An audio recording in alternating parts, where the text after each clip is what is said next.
So, Dave, what do you think of 1/10 bump-up finals? They're okay. Only okay? Sorry. I think it'd be interesting to try. Not quite sure how it would work, because I do believe that you should end up where you qualify. But I've never tried bump-up, so I don't know if it would work or not. I mean, we're starting to get a rowdy crowd watching. Andrew Jones, what's your thoughts on 1/10 bump-ups? Hi. Good job. Hi. Hi, I'm Andy. 1/10 bump-ups, what are your thoughts? It would really help me today if we can get 1/10 bump-ups, please. Can we do it today? No, we can't do it today. Okay, bye. Okay, so Dave, who do you think's going to win today? You gotta say Lee Martin's odds-on favorite. With looking at that last round, he went faster and faster and faster. But I think it could be very interesting, because this track, when you hit the track markings, it just grabs your car and sucks them in, sort of like a bad dream. But yeah, anyone top 3 could win, maybe top 4. Oh wait, maybe top 4.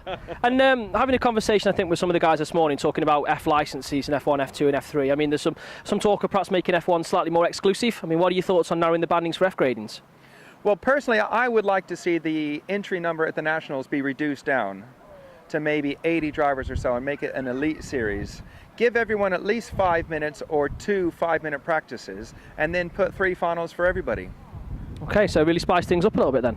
I think it would. If you decreased the amount of F1s and made people have to do the regionals to qualify to do the Nationals could truly become the elite series that it should be.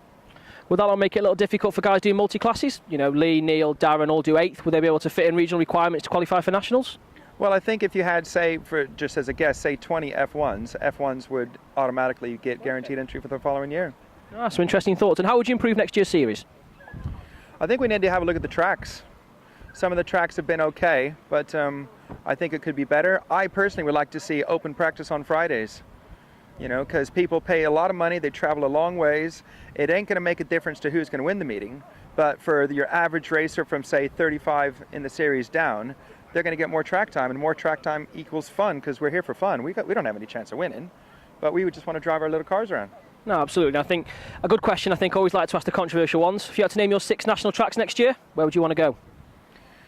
Wow. Well, firstly, I'd like to see Robin Hood Dirt get one.